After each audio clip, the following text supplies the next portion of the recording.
তারেক জিয়া বলছে মুহাম্মদ সাল্লাল্লাহু আলাইহি সাল্লামের আদর্শের ন্যায় পরায়ণতার সাথে আমরা দেশ চালাবো, আপনারা ওলামায়ে কেরাম আছেন, আমাকে সহযোগিতা করবেন। হ্যাঁ, ওলামায়ে কেরামের পরামর্শ যদি তারেক জিয়া দেশ চালায়, মনে রাখবেন তার আম্মার জানাজায় যেমন লক্ষ কোটি লোক জানাজায় হয়েছে, তার বাবার জানাজায় যেমন লক্ষ কোটি লোক হয়েছে, তার জানাজায়ও লক্ষ কোটি লোক হবে, মানুষের প্রাণ ভরে দোয়া করবে। অর্থাৎ যারা আলেম ওলামার লগে থাকবে, ইসলামের পক্ষে থাকবে, এদের শেষ বিদায়টা উসমান হাদির মতন, বেগম নেত্রীর মতন, আল্লামা শফির মতন, আল্লামা সাইদের মতন আনন্দের হবে, আনন্দের হবে। দুনিয়ার মানুষ কাঁদবে, সে জান্নাতে গিয়ে হাসবে।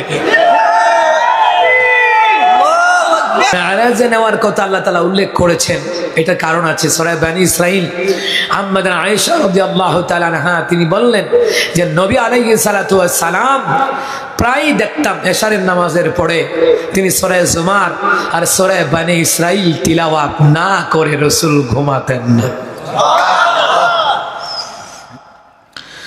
আম্মা আয়েশা রাদিয়াল্লাহু তাআলা আনহা তিনি দেখে বলেন পয়গম্বর আরবি এশারের নামাজের পরে দেখতাম নবী আমার সূরা জুমার তিলাওয়াত করে, সূরা বনী ইসরাইল তিলাওয়াত করে। কারণ কি, যেই ব্যক্তি কোরআন তিলাওয়াত করে ঘুমাতে যায়, যেই ব্যক্তি সকাল বেলায় ঘুম থেকে উঠে ফজরের নামাজের পরে কোরআন তিলাওয়াত করে, আল্লাহ সুবহানাহু ওয়া তাআলার কোরআন কিয়ামতের ময়দানে আল্লাহ তাআলার দরবারে এই কোরআনুল কারীম সুপারিশ করবে। কোরআনুল কারীম যারা তিলাওয়াত করে রে, এই কোরআন যারা তিলাওয়াত করে কিয়ামতের ময়দানে এই কোরআন আল্লাহর কাছে সুপারিশ করবে।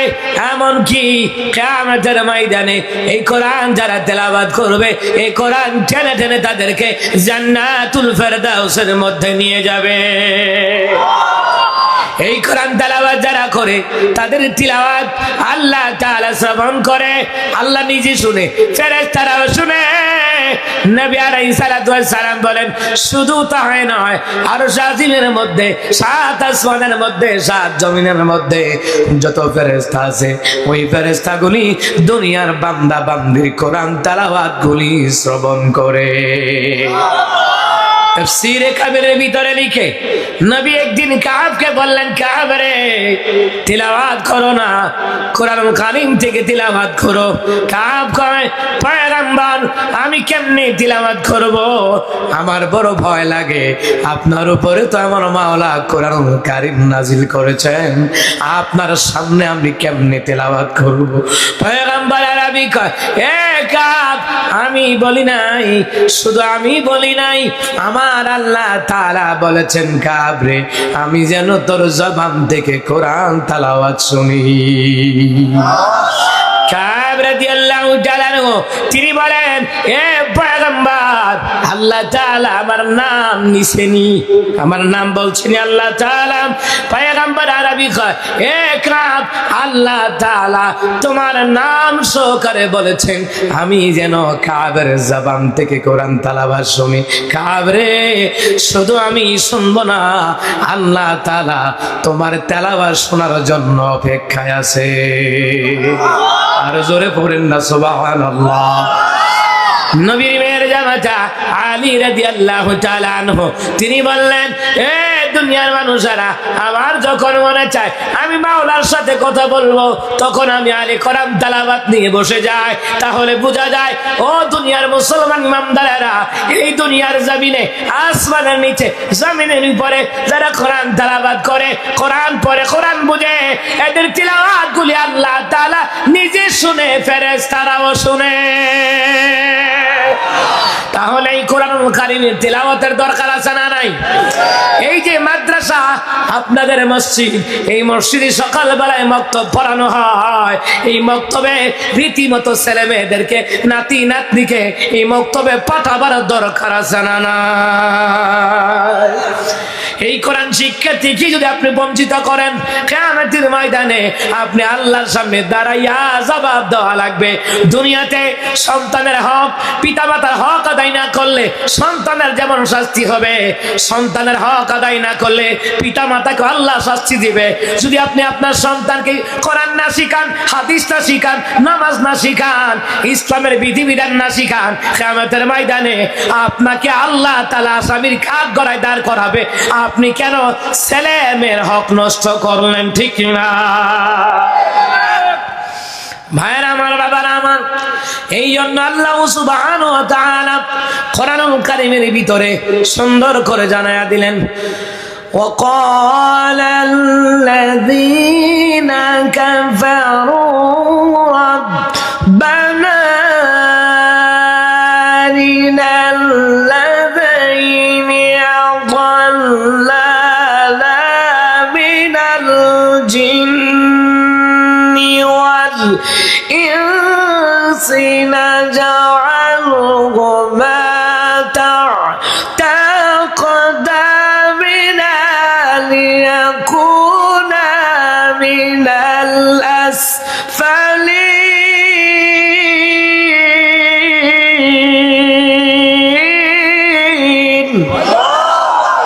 কিয়ামতের ময়দানে আপনার সন্তানগুলি বলবে, দুনিয়ার কাফের বেঈমানেরা বলবে, দুনিয়ার জমিনে কাফের বেঈমানেরা অস্বীকারীরা বলবে, হে আমাদের রব, দুনিয়ার ওই সকল জিন এবং মানুষদেরকে দেখা দেন যারা আমাদেরকে গোমরাহ করেছে, আমাদেরকে পথভ্রষ্ট করেছে।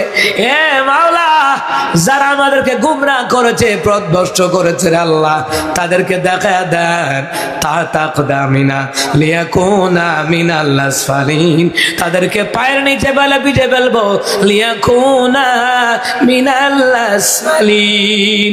ও আল্লাহ, পিতা মাতাকে দেখা দাও, কোরআন কেন শিখায় নাই, হাদিস কেন শিখায় নাই?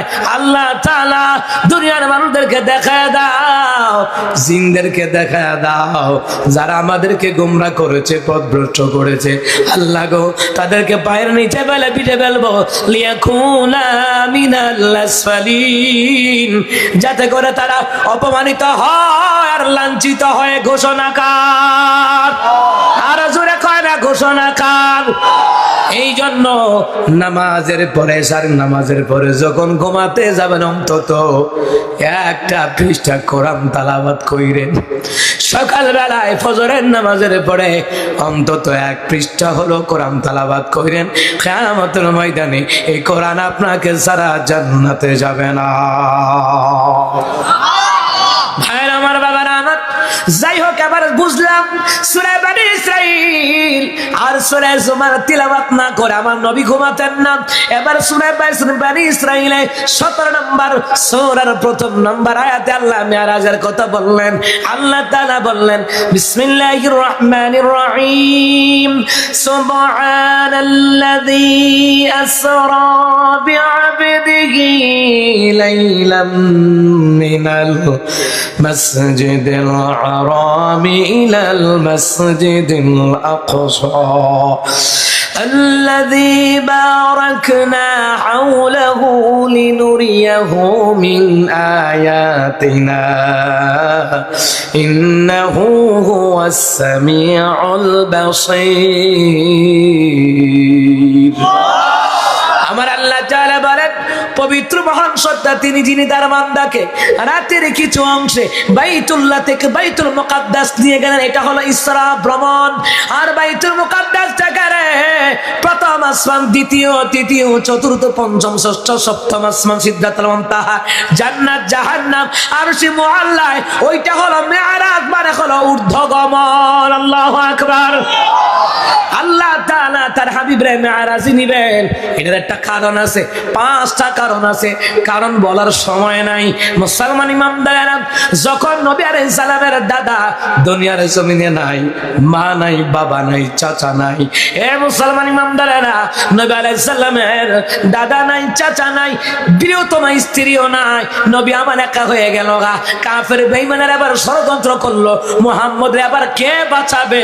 কারণ যার কেউ নাই তার পিছনে শত্রু বাড়ে।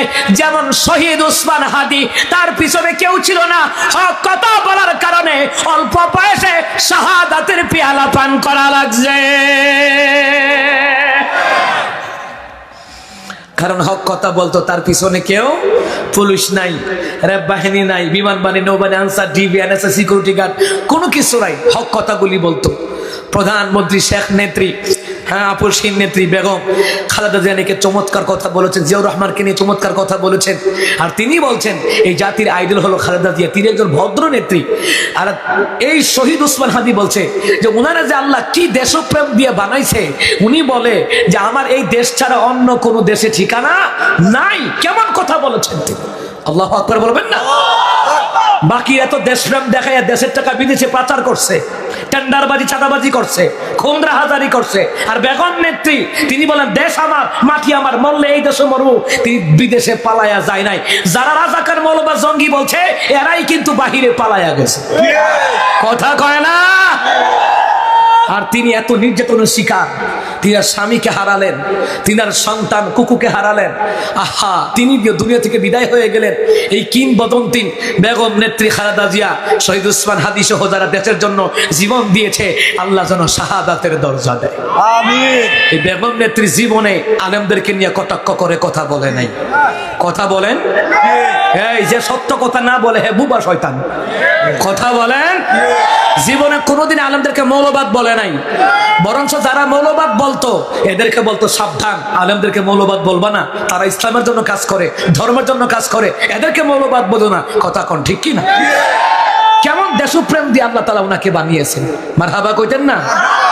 আমার মনে হয় এটার খাতিরে আল্লাহ তাকে মাফ করে জান্নাত দিতে পারে, কথা কোন ঠিক কি না? নাস্তিকদের বিরুদ্ধে তিনি আর চমৎকার কথা ছিল। এই নাস্তিকরা তাসলিমা নাসরিন চিনেননি? কথা কয় না। ওই যেটাই কইছিল বেড়াইতে সাইড বিয়ে করলে তাইও বলে সাইডটা বলবো। তো তুমি সাইডটা বলে তোমার হুত কোনটা হইছে, কার ঘরের হইছে কইতে পারবো? কথা কয় না, কইতে পারবো নিকো। এই যে দেখেন এই তাসলিমা নাসরিন 10টা বই লিখছে, নাস্তিকবাদী বই। এটা যেই বইটা লিখছে 10টা বই মুসলমানদের বিরুদ্ধে, নবীর বিরুদ্ধে, আম্মাজানদের বিরুদ্ধে, আমাদের উলামায়ে কেরামের বিরুদ্ধে, এইভাবে 10টা বই লিখছে। এই 10টা বই বেগম নেত্রীর আমলে এই 10টা বই ব্যান করে দিয়েছিল এই বেগম নেত্রী খালেদা জিয়া। আল্লাহ তাআলা এই নাস্তিকদের সাথে তিনি আপোষ করেন নাই, প্রতিবাদ করেছেন। এটার খাতিরেও আল্লাহ মাফ করে জান্নাত দিবে, কারণ কিয়ামতের ময়দানে আল্লাহ উসিলা করে জান্নাত দিবে। কিয়ামতের ময়দানে আপনারা এই এলাকাবাসী মসজিদ করছেন, এই মাহফিল করছেন, এটার উসিলায় আল্লাহ জান্নাত দিবে, কারণ কিয়ামতের ময়দানে আল্লাহ উসিলা করে করে জান্নাত দিবে। কারা কারা আলেমের লগে মহব্বত রাখছে, ইসলামের লগে মহব্বত রাখছে, আল্লাহ ওয়ালা নবীর লগে মহব্বত রাখছে, আল্লাহ এদেরকে বাচ্চা বাচ্চা জান্নাত দিব, আল্লাহ উসিলা উসিলা বিচারবো। সুবহানাল্লাহ বলছেন না? দেখছেন নি কারাবারটা? চিন্তা করেন মুসলমান, এখন তারেক জিয়ার এখন কি কেউ আছে বলে? রক্তের সম্পর্ক কেউ আছে? মেয়েটা আছে, ওনার বিবি তো আছে, পাশাপাশি আরো নেত্রীরা নেতারা আছে। আল্লাহ এই দেশের জন্য যারা দেশপ্রেম নিয়ে দেশের জন্য যারা নির্দ্বিধায় কাজ করবে, আল্লাহ যেন তাদেরকে নির্বাচিত করে, আমিন। আমিন কইতা না নি? আপনি আমিন কইতা না? না নির্বাচনের লেগে রাখি দিছুন এগুলো, আরো জোরে মাতো খা আমিন। দেশ ও জাতি যাদের কাছে নিরাপদ, আল্লাহ যেন তাদের হাতে দেশটা দেয়। কথা কি ঠিক আছে নি? কথা কোন ঠিক আছে নি? কথা দোয়া তো করতে পারবো, প্রতিবাদ করতে পারবো। হ্যাঁ, প্রতিবাদের সময় প্রতিবাদ, দোয়ার সময় দোয়া। কথা কোন ঠিক কিনা? কখনো ওমরের মতোই, কখনো আবু বকরের মতো ভূমিকা নিয়ে আমাদেরকে ইসলামের জন্য কাজ করতে হবে। এই যে মসজিদ মাদ্রাসার ক্ষেত্রে আমরা ঐক্যবদ্ধ হয়ে কাজ করব। কথা কোন ঠিক কিনা?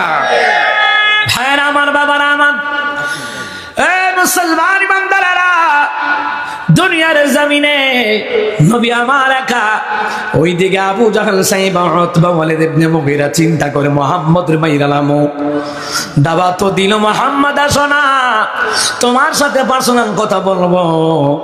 তার সহযোগীরা ডেকে বলে না না, পয়গম্বর আরবিকে আমরা একা ছাড়বো না, একা যাইতে দিব না, কারণ এখন খাদিজা নাই কে পাহারা দিবে, চাচা নাই কে পাহারা দিবে, দাদা নাই কে পাহারা দিবে, এ বাবা নাই মা নাই কে পাহারা দিবে। পয়গম্বর আরবির সাথে সাহাবীরা গেলেন। এইবার তারা যুক্তি করে, পরামর্শ করে, চিন্তা করে রে, এই আবু জাহেল নিয়ে গেল, সাইবা উতবা নিয়ে গেল, এমন একটা কামরায় নিয়ে গেল। ওই দিকে কাফেররা বলল, আমরা যখন মুহাম্মদকে সাথে নিয়ে কথা বলবো, দোতলার উপর থেকে একটা পাথর নিক্ষেপ করে মুহাম্মদকে দুনিয়ার জমিন থেকে সরাইয়া দিবা। কত বড় ষড়যন্ত্র। আমার আল্লাহ বলে জিবরাইল রে যা, তাড়াতাড়ি করে যা, আমার হাবিবুল্লাহকে বল একমাত্র যেন এখনই যেন জায়গা ত্যাগ করে। কাফেররা নবীর সাথে কথা বলতে আসে নাই, কাফেররা আসছে নবীকে হত্যা করার জন্য। যা জিবরাইল। জিবরাইল এসে বললেন পয়গম্বর আর এই জায়গায় থাকবেন না, আপনাকে হত্যা করার জন্য কাফেররা এই জায়গায় আনছে। নবী তাড়াতাড়ি ত্যাগ করলেন।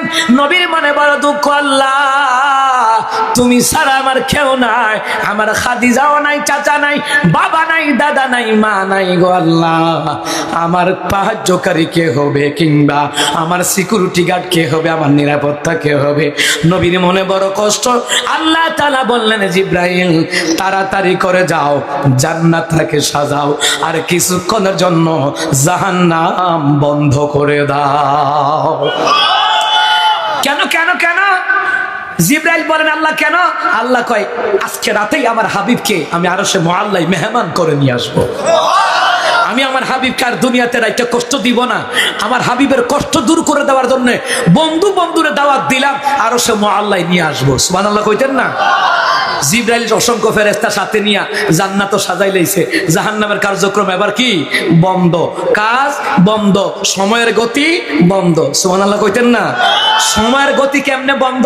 নবী মেরাজে গেছেন, উযু করে পানি গড়ায়া যায়, আয়েশা দেখে উযুর পানি গড়ায়া যায়, কারণ সময়কে আল্লাহ বন্ধ করে দিয়েছে। সুবহানাল্লাহ বলবেন না? এটা আল্লাহ তাআলার ক্ষেত্রে সম্ভব। সম্ভব আছে না নাই? ওয়ালিল্লাহি মুলকুস সামাওয়াতি ওয়াল আরদি ওয়াল্লাহু আলা কুল্লি শাইইন কাদির।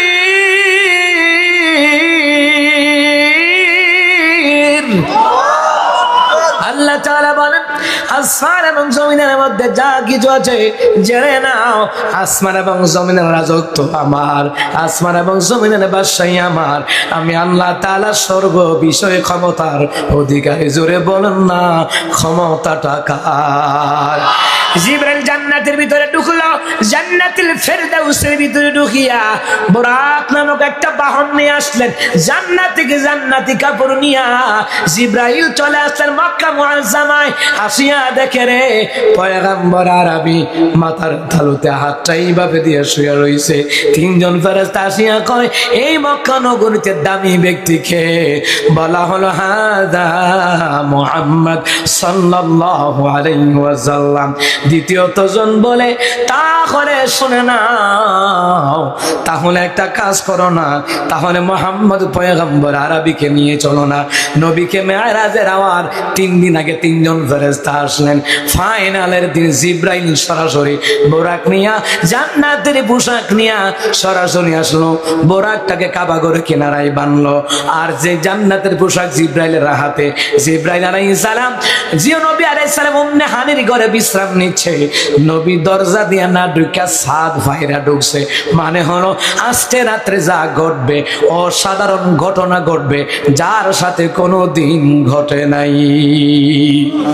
এটা বুঝাবার জন্য জিবরাইল দরজা দিয়ে ঢুকানে সাত ফাইরা ঢুকছে, সাত জোড়া লেগে গেছে। হঠাৎ করে নবী আলাইহিস সালাম দেখে ঘুমাচ্ছেন। মনে রাখবেন পয়গম্বরগণ ঘুমান কিন্তু চক্ষু ঘুমায় না।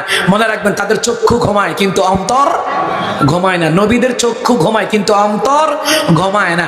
জিবরাইল ডাক দেওয়ার সাহস পায় না। কিভাবে ডাক দিবে? আল্লাহ তাআলা বলে জিবরাইল রে আমার হাবিবের পায়ের তলায় জিহ্বা লাগায়া দাও। ডাক দিবা না, জিহ্বা লাগায়া দাও। দ্বিতীয়ত বলা হলো জিবরাইল তোমার গাল আমার হাবিবুল্লাহর পায়ের তলায় লাগায়া দাও। চোখ খুললা দেখে রে নবী বললেন জিবরাইল তুমি বলে হ্যাঁ নবী গো চলেন না, আজকে রাতে আপনি আল্লাহর বাড়ির মেহমান। হে পয়গম্বর চলেন। নবী বললেন জিবরাইল আমাকে ডান হাতে ধরিয়া নিয়ে গেল জমজমের পানির কিনারায়। ওই জমজমের পানির কিনারায় নিয়ে আমার বুকটা কেটে ফেললো। ভিতর থেকে যা কিছু আছে সব বের করিয়া স্বর্ণের পেয়ালার মধ্যে রাইখা জমজমের পানি দিয়া দৌত করিয়া ঢোকাইয়া দিলেন। দ্বিতীয়ত রূপার পেয়ালার মধ্যে ঈমান, আমল, হিকমা, পূর্ণ বুদ্ধিমত্তা, ন্যায়, ইনসাফ গুলি সবগুলি একত্র করিয়া রূপার পেয়ালা দিয়ে ঢুকাইয়া দিছে। নবী বললেন জোড়া লাগাই দিল আমি দেখতেছি আমার সিনাটা জোড়া লেগে গেল, কোনো রকম ব্যথা লাগে নাই, আমি নিজের চোখে দেখলাম। এই জন্য আল্লাহ তাআলা বলেন আলাম নাশরাহ লাকা সাদরাক, ও নবী আমি আল্লাহ কি আপনার বক্ষ বিদীর্ণ করি নাই, আমি আল্লাহ কি আপনার সিনা চাক করি নাই? এ পয়গম্বর আরবি, হে রাহমাতুল লিল আলামিন গো, ইয়া রাসূলুল্লাহ, ইয়া হাবিবাল্লাহ, আপনার সিনা চাক কি আমি আল্লাহ করাই নাই? নবী কয় হ্যাঁ করাইছেন। এইবার জিবরাইল কয় পয়গম্বর এই নেন জান্নাতের পোশাক পরলেন, এবার বললেন কাবা ঘরে ঢুকিয়ে 2 রাকাত নামাজ পড়লেন। এবার পয়গম্বর আরবি 2 রাকাত নামাজ পড়লেন।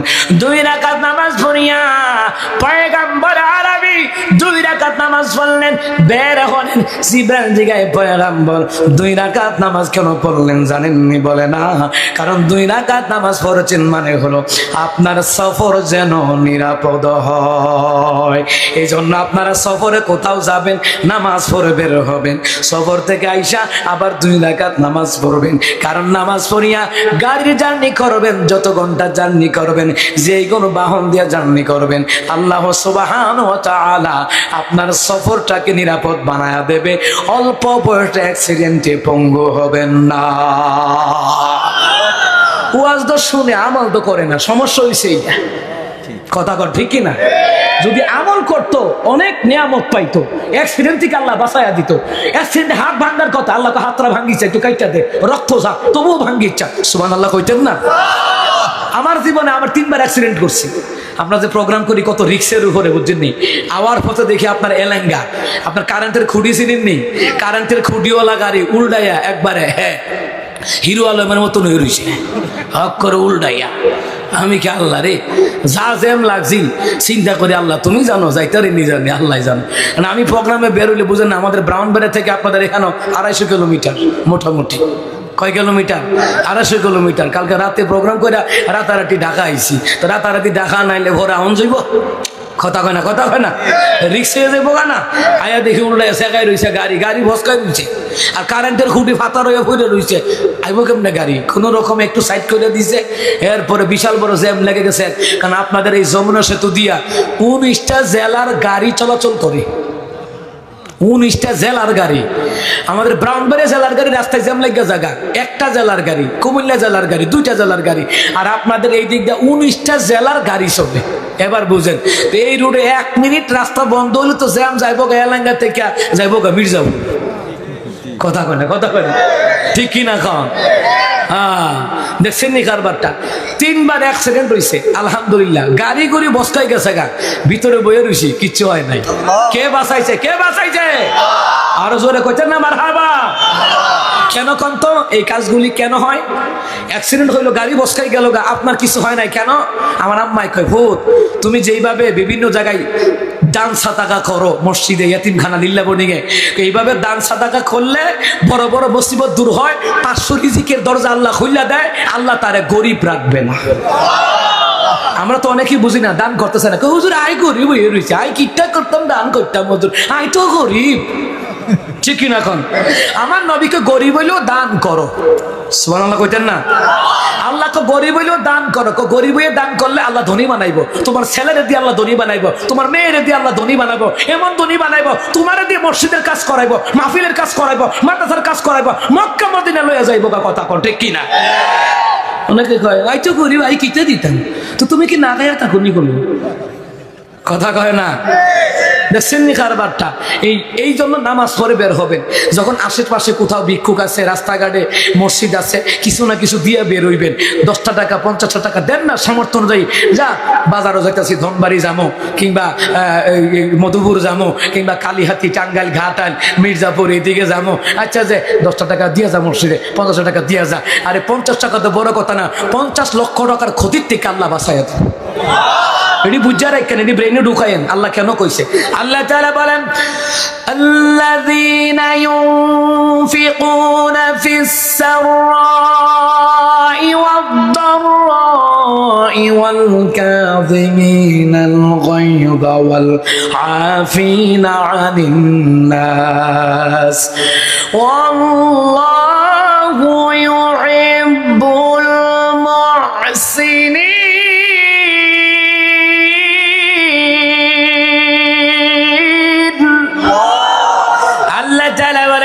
তোমরা গরিব হওয়ার পরও দান করো, ধনী হওয়ার পরও দান করো, রাগকে সংবরণ করো, মানুষকে ক্ষমার নজরে দেখো।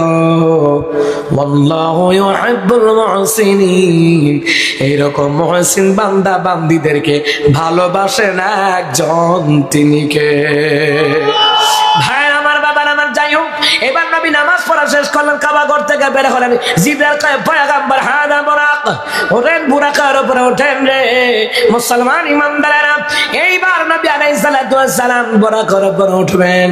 নবী আমার বুরাকে উঠলেন, এরপরে জিবরাইল সামনে বসলেন, পিছনে মিকাইল, ওইদিকে ইসরাফিল আলাইহিস সালাম ৭০,০০০ সবুজ রুশানদারি পতাকা নিয়ে আমার নবীকে স্বাগত জানায়া মেরাজে নেওয়ার জন্য চলে এসেছে। ভাইরা আমার, বাবারা আমার, এইদিকে কতগুলো হাদিস আছে। বলা হলো বুরাক লাম্পা জম্প করলো। এবার জিবরাইল ধমক দিলে, বুরাক লাফালাফি করিস না, তোকে বানানোর পর থেকে এই পর্যন্ত আমার আল্লাহ তাআলা কোন পয়গম্বরকে তোর উপরে উঠায় নাই। আজকে তুই বুরাকের উপরে আমার আল্লাহ তাআলা আমার হাবিবুল্লাহকে ভ্রমণ করাইবেন, সফর করাইবেন, উঠাইবেন। বুরাক ডেকে বলে, আল্লাহ জবান খুলে দাও, আমি কথা বলবো জিবরাইলের সাথে।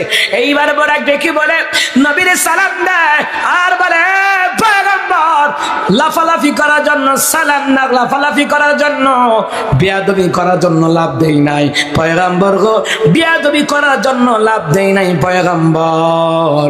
আপনি যে আমার উপর উঠবেন এটার আনন্দে আমি একটু লাফালাফি করলাম।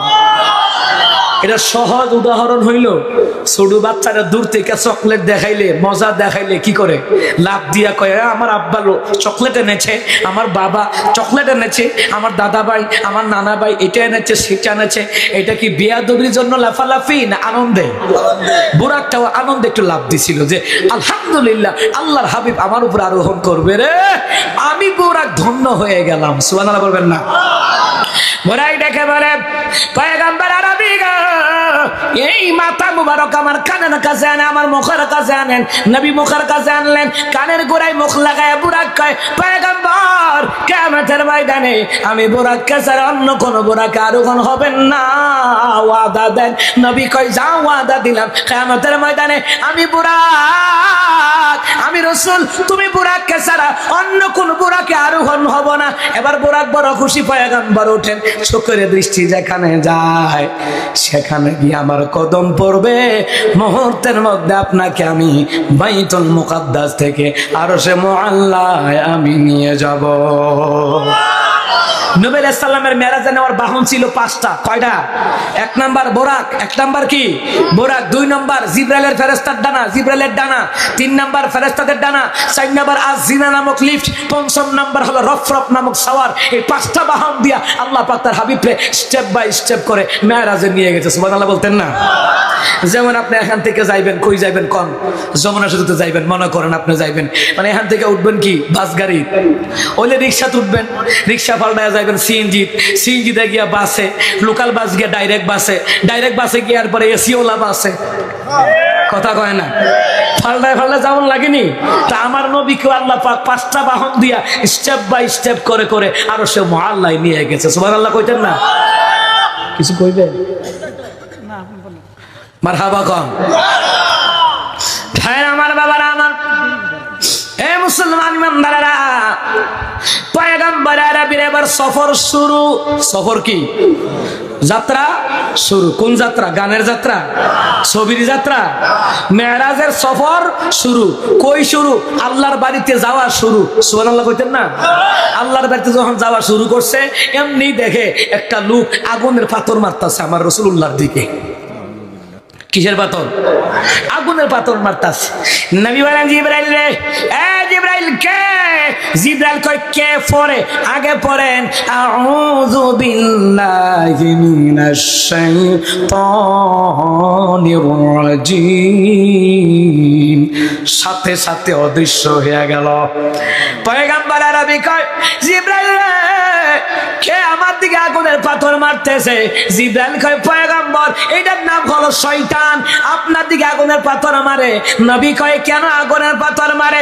এবার জিবরাইল কয় পয়গম্বর আপনি যে আজকে রাতে আল্লাহর বাড়ির মেহমান হয়েছেন, আল্লাহ পাকের মেহমান হয়েছেন, জান্নাত দেখবেন, আল্লাহর অসংখ্য নিদর্শন দেখবেন, এটা শুনিয়া শয়তানের সহ্য হয় না, এই জন্য আপনার কাজে বাধা দেয়। আজও পৃথিবীতে কুরআনের মাহফিলের কাজে বাধা দেয়, ওই বাধা দেওয়াকারী হলো মানুষরূপী শয়তান।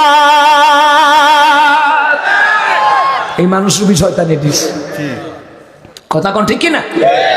তো নবী আলাইহিস সালাম কয় জিবরাইল আমি তো শয়তানের কোনো ক্ষতি করি নাই, তবুও শয়তান কেন আমাকে বাধা দেয়? জিবরাইলকে হুজুর ক্ষতিকরণ লাগে না, এমনিই বাধা দেয়, এটির খাইচ্ছতে। আমার দেশেও আমরা আলেমরা কাউকে গালি দেয় না, বদদুয়া দেয় না, মারধর করি না, কারো জন্য রাস্তায় ঘাটে এই কোনো দলের লোকদেরকে মারার জন্য নামি না। এরপর আলেমদের কাজে, ইসলামের কাজে, দাওয়াতি কাজে, তাবলিগি কাজে, একামত দিনের কাজে বাধা দেয়। কেন দেয়? এমনিই দেয়, কারণ ওরা আবু জাহিল্লার নাতিপুতি, ফেরাউন নমরুদের নাতিপুতির দল। আমরা কি কাউরে কিছু করি? এরপরে স্টেজে উঠলে তকবির দেওয়ান যাইতো না। তকবির কি তোর আব্বা? তকবির কি কারো বাপ দাদার? তকবির হলো আপনার আমার মুসলমানদের ইমানি স্লোগান। কথা কন না, জোরে কন না। আপনার আমার কি ইমানি স্লোগান? এটা কোনো দলের স্লোগান না, এটা আল্লাহর দলের স্লোগান। কথা কন ঠিক কিনা? তো যে তাকবীর দিলে যার সহ্য হয় না, বোঝা যায় হ্যাঁ এ আবু জাহিল্লার বংশধর। কথা কোন ঠিক কিনা? এটা আবু জাহিল্লার বংশধর, ফেরাউনের বংশধর, নমরুদের বংশধর। দিনের কাজের কথা বললেই বাধা দেয়, আর মাহফিলে কিছু কথা বললে রাজনীতির ওয়াজ। এই বেটা তুই ঘুমাইলে লঙ্গি নেটওয়ার্ক ঠিক থাকে না বেটা, তুই নেতাগিরির কি বুঝবি? রাজত্ব আল্লাহর, আল্লাহর রাজত্ব আল্লাহর কোরআন দিয়ে চলবে। ফেরাউনি আইন চলবে না, খুনিদের আইন চলবে না, টেন্ডারবাজির আইন চলবে না, আইন চলবে কোরআন দিয়ে, দেশ চলবে কোরআন দিয়ে। তারেক জিয়া কি বলছে কন্ত? তারেক জিয়া বলছে মুহাম্মদ সাল্লাল্লাহু আলাইহি সাল্লামের আদর্শের ন্যায় পরায়ণতার সাথে আমরা দেশ চালাবো। আপনারা ওলামাই কেরাম আছেন, আমাকে সহযোগিতা করবেন। হ্যাঁ, ওলামাই কেরামের পরামর্শ যদি তারেক জিয়া দেশ চালায়, মনে রাখবেন তার আম্মার জানাজায় যেমন লক্ষ কোটি লোক জানাজায় হয়েছে, তার বাবার জানাজায় যেমন লক্ষ কোটি লোক হয়েছে, তার জানাজায়ও লক্ষ কোটি লোক হবে, মানুষের প্রাণ ভরে দোয়া করবে। অর্থাৎ যারা আলেম ওলামার লগে থাকবে, ইসলামের পক্ষে থাকবে, এদের শেষ বিদায়টা উসমান হাদির মতন, বেগম নেত্রীর মতন, আল্লামা শফির মতন, আল্লামা সাইদির মতন আনন্দের হবে, আনন্দের হবে। দুনিয়ার মানুষ কানবে, সে জান্নাতে গিয়ে হাসবে।